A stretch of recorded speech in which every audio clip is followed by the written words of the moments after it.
Dis-nous que nous sommes assez forts pour surmonter tout cela. Dis-nous que nous sommes assez forts pour surmonter tout cela. Tout à l'heure, lorsque je me suis éloigné un peu de cette chaleur, je parle des sourires, de vos sourires si importantes, je me suis adressé à une militante et je lui ai dit « Qu'est-ce que tu voudrais que je dise ?» Dis-nous que nous sommes assez forts pour surmonter tout cela.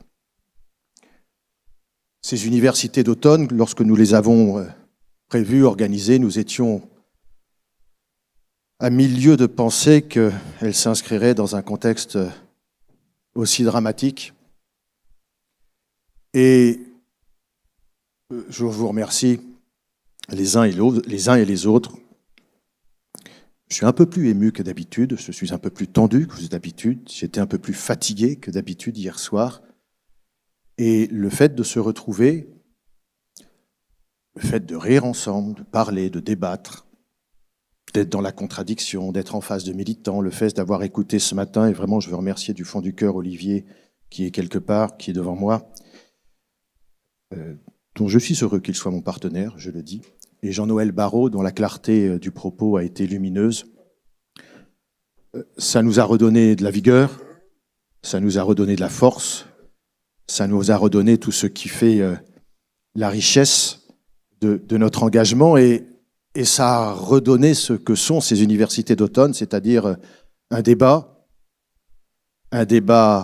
intellectuel, contradictoire, dans un moment particulièrement tragique et qui est finalement la synthèse, ce moment, de tout ce que nous pointons.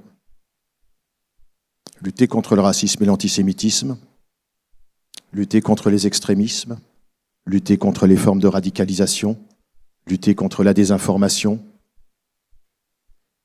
Et puis, la question de la pédagogie.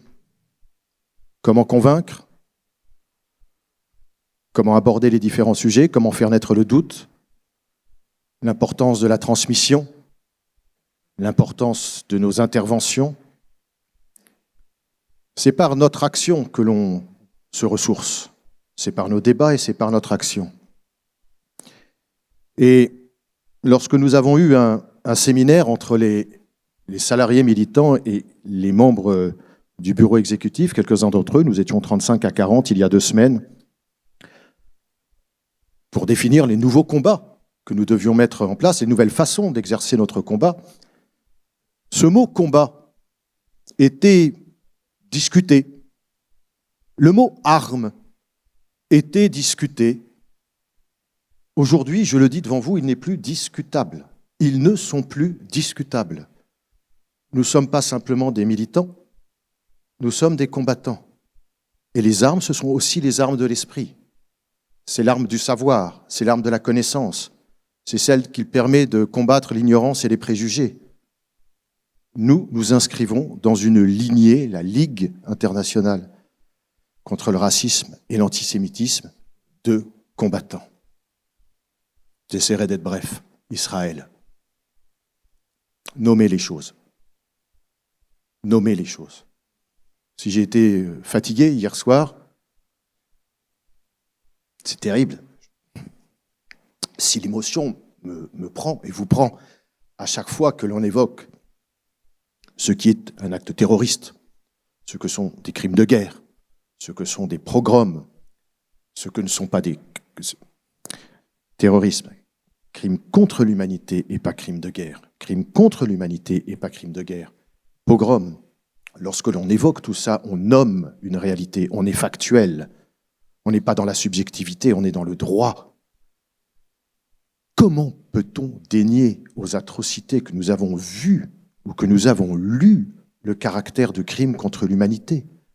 Comment peut-on, sauf à instrumentaliser, sauf par ignorance, le boulot est énorme, ou instrumentaliser, passer à côté de ces termes ? Et il est vrai que depuis une semaine, l'ALICRA a, face à ce drame, une parole, unanime, clair. Et j'ajoute que le Hamas prend en otage la population gazaoui. Viendra le moment, après la colère et l'émotion, et je suis, encore dans ce sentiment de colère et d'émotion, mais je suis aussi un peu raison quand même, où il nous faudra affirmer clairement, simplement, nettement, quelle est la ligne politique de la LICRA, qui est celle qui s'impose et qui est la coexistence de deux États. Le moment viendra et nous aurons certainement un texte qui vous aidera à propager, j'allais dire cette bonne parole, pardon, c'est promiscuité avec Jean-Noël Barrot et la démocratie chrétienne qui me fait utiliser ces termes, mais n'empêche que ce moment qui viendra, il est aussi la conséquence inéluctable de la clarté d'une dénonciation. Et je refuse et j'exècre le fait que l'on puisse, face à ces horreurs, dire oui, mais. Non. Il n'y a pas de oui, mais. On pointe du doigt, on dénonce, et ensuite vient, et devra inéluctablement venir, la résolution politique de ce qui se passe là-bas au Moyen-Orient. Mais qu'on ne se trompe pas de temporalité, nous sommes face à une opération antiterroriste.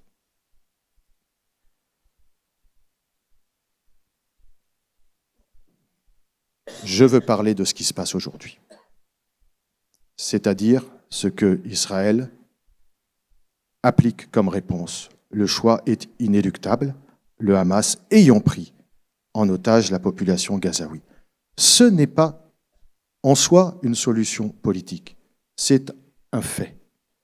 Il faut dire les choses. C'est dur à dire. Je ne peux pas m'empêcher de penser aux civils gazaouis. Je ne peux pas m'en empêcher. Nous sommes...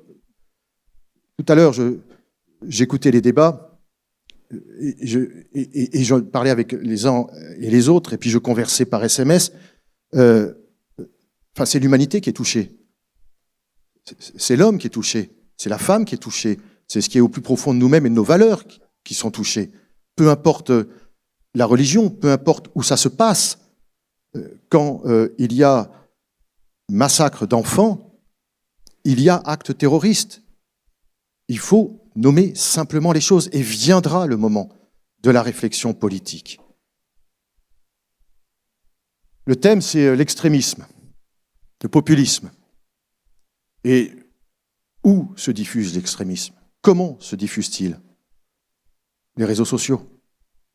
Et il était important que nous ayons cette réflexion aujourd'hui, parce que réguler les réseaux sociaux, ne plus avoir de pudeur de gazelle face à la responsabilité des plateformes, c'est une question simplement pas de droit, c'est aussi une question de santé mentale.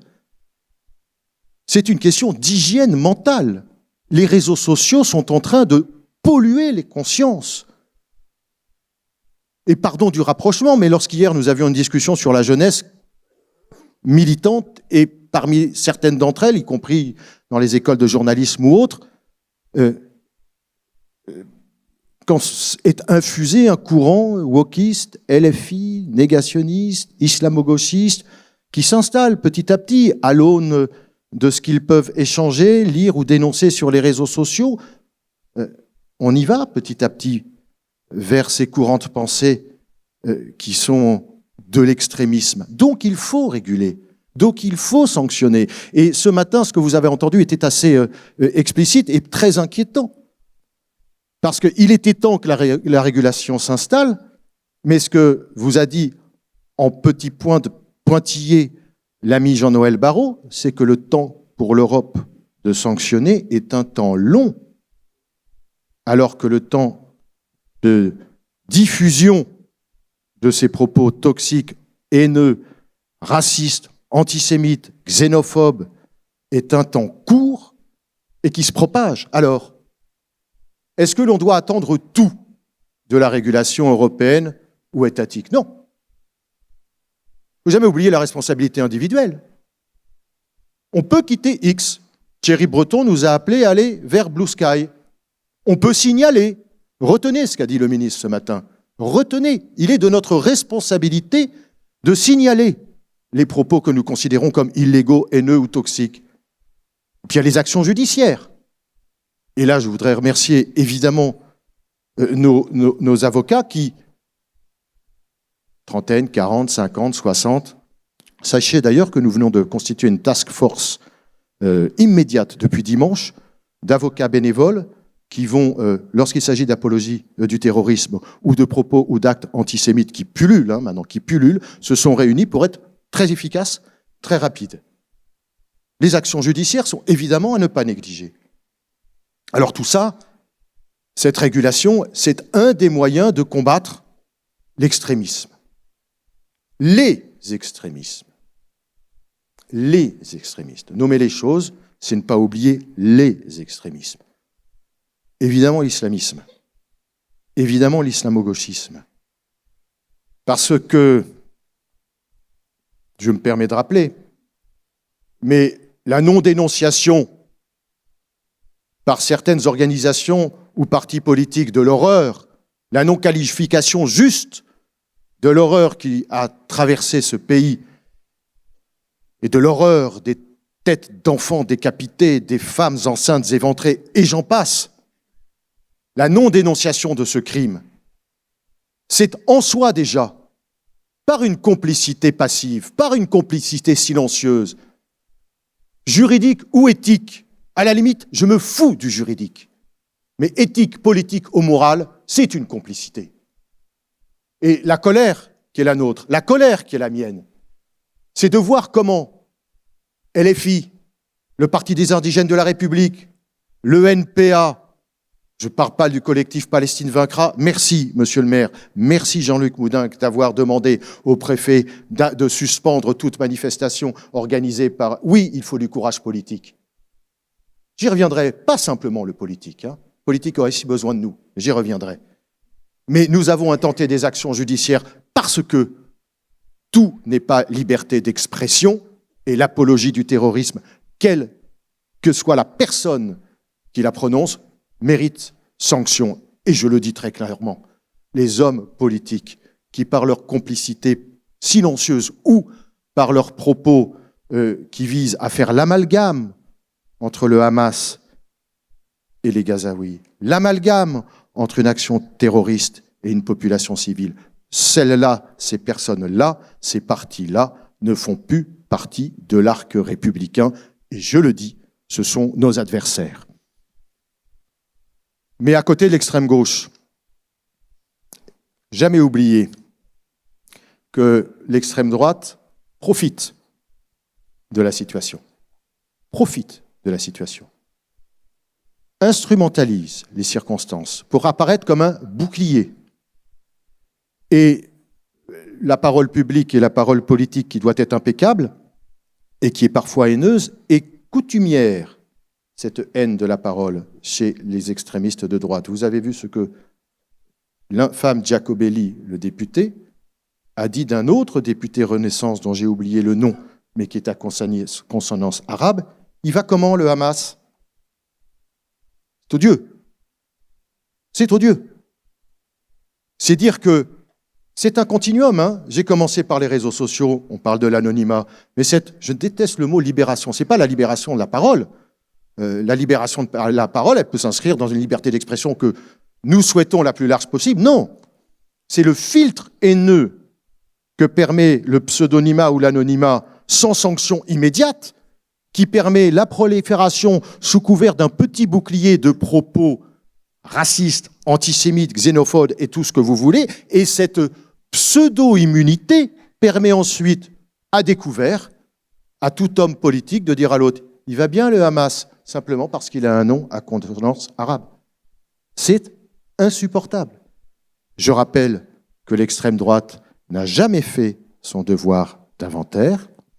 Je rappelle que le discours est anti-immigration, xénophobe, et que la priorité nationale, qui reste son maître mot, étant anticonstitutionnelle, parce qu'elle opère une rupture d'égalité chez ceux qui vivent dans un même pays. Il faut rappeler certaines choses, c'est anticonstitutionnel. Ils sont anti-système. En fait, ils sont anti-système. Ils contestent la liberté d'expression de la Convention européenne des droits de l'homme. Ils veulent mettre au devant la priorité nationale alors qu'elle est anticonstitutionnelle. Ils instrumentalisent les excès d'LFI. Je me souviens d'une tribune, pardon de me citer, mais que j'ai rédigée dans Le Monde, où je disais que c'était les idiots utiles LFI de l'extrême droite. Évidemment, c'était le marchepied de l'extrême droite. On y est, hein. On y est, l'un et l'autre. Les deux extrêmes sont des dangers pour la démocratie. Et aujourd'hui, permet de rappeler qu'il y a des élections européennes qui arrivent et des élections présidentielles à venir. Nous avons un vrai danger avec l'extrême droite. Permettez de citer Camus. Le patriotisme, c'est l'amour des siens. Le nationalisme, c'est la haine des autres. Et lorsque l'on regarde ceux qui suivent l'extrême droite, que ce soit sur les réseaux sociaux ou dans les manifestations, il y a toujours une branche nationale catholique, même si Civitas a été dissous. Il y a toujours le GUD. L'affaire Waffenkraft, je ne sais pas si vous vous souvenez, qui visait, mouvement extrémiste de droite, qui souhaitait l'élimination, la LICRA notamment, mais d'hommes politiques, dont Mélenchon d'ailleurs. La haine n'a pas disparu de ce mouvement politique. Alors, et j'en aurai bientôt terminé, lorsque j'ai pris quelques notes pour vous parler en ce début de samedi, il y avait un nom que je n'avais pas prévu de prononcer. M. Dominique Bernard. Mon chapitre s'appelait « Hommage à Samuel Paty ». Hommage.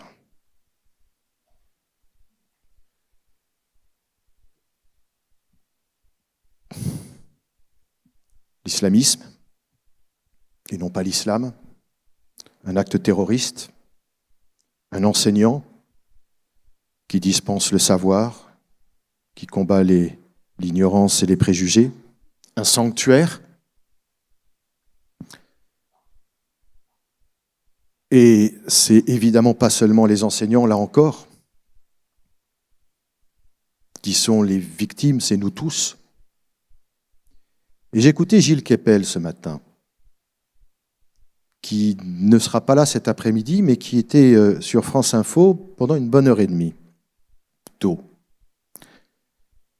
Et il disait que, quitte à choquer, de l'abaya au drame terroriste d'hier, il y avait un continuum mental et intellectuel, puisqu'aussi bien l'immixtion de ces signes religieux, ou plutôt le principe de laïcité et de neutralité qui existe dans ce sanctuaire, est un frein, est un obstacle à la progression ou à l'immixion progressive du religieux sous sa petite forme apparemment innocente jusqu'à sa forme la plus terrible dans un sanctuaire que doit être l'école. Et voyez-vous, à l'aune de ce qu'a dit Gilles Kepel, la discussion qu'il y a pu avoir sur notre territoire il y a 1 ou 2 mois, qui me paraissait, je ne vais pas dire secondaire, parce que je ne l'ai jamais considéré comme secondaire, mais dont je n'avais peut-être pas perçu l'importance, cette discussion est d'une incroyable actualité. Et j'ajoute un point. On s'est beaucoup, pas gaussé, mais du terme empathie, utilisé par Gabriel Attal. Ben finalement, l'empathie, quand on l'habille, quand on l'habite de toute cette conscience, de toutes ces valeurs, de l'écoute et de la conviction, de la proximité et de faire venir celui-ci dans le chemin des valeurs de la République. Si l'empathie est un mouvement et non pas une posture, si l'empathie est une force de conviction qui permet de faire de chacun des citoyens éveillés, mais je signe tout de suite. Je signe tout de suite. Simplement, je vais vous dire qu'il ne faut pas se satisfaire d'habiller la Tour Eiffel. Il ne faut pas se satisfaire de symboles. La bougie, elle est en nous, celle que l'on allume et que l'on veut avoir devant soi comme le symbole pour ne pas oublier. Elle est en nous, cette bougie. Si vous êtes ici, c'est que vous êtes habité de la même compassion, de la même compréhension, mais aussi avec une exigence. Une exigence. C'est de jamais se départir, et ce n'est pas évident, de la ligne de crête et entre le fracas des polémiques, des haines entre Français. Gardez la ligne de la LICRA, gardez l'universalisme, plus particulièrement dans ces temps électoraux, où ça va être un brouhaha, un amalgame de séduction en prenant les uns ou les autres et en les instrumentalisant. Je ne sais pas où on va. Mais n'attendez pas simplement ce que la République peut faire de nous. La République, nous en avons besoin. Les élus, je le dirai ce soir, nous avons besoin d'une volonté politique. Mais ce que je retiens pour terminer, c'est que les élus, ils ont besoin de nous. Quand je dis de nous, je vous pointe du doigt, mais je devrais faire comme ça. Les élus, ils ont besoin de nous. Les élus, ils ont besoin que nous dénoncions, nous signalions, que nous nous organisions. Les élus, ils ont besoin que nous soyons les chambres d'écho de ceux qui appellent au calme, puisqu'il y a des salopards qui appellent à la haine. Alors c'est la lumière, on l'a. La bougie, elle est là. La République a besoin de nous. Alors dans ces temps qui viennent, mes amis, gardons la fraternité. Gardons tous les matins le désir de combattre. S'il y a des moments de découragement, ça arrive. Des moments de peur, ça arrive. Regroupons-nous, soyons plus nombreux, agissons. Je sais qu'aucun d'entre vous ne se satisfait de posture. Je sais qu'aucun d'entre vous est pleinement satisfait de son action, tant l'exigence d'un militant et d'un combattant est grande. Mais il n'est plus temps d'attendre. Il faut maintenant agir. Plus encore, plus efficacement, ensemble, en partenariat avec les pouvoirs publics, pour le respect de nos valeurs, et puis pour un mot tout simple, la liberté. Soyons les combattants de la liberté.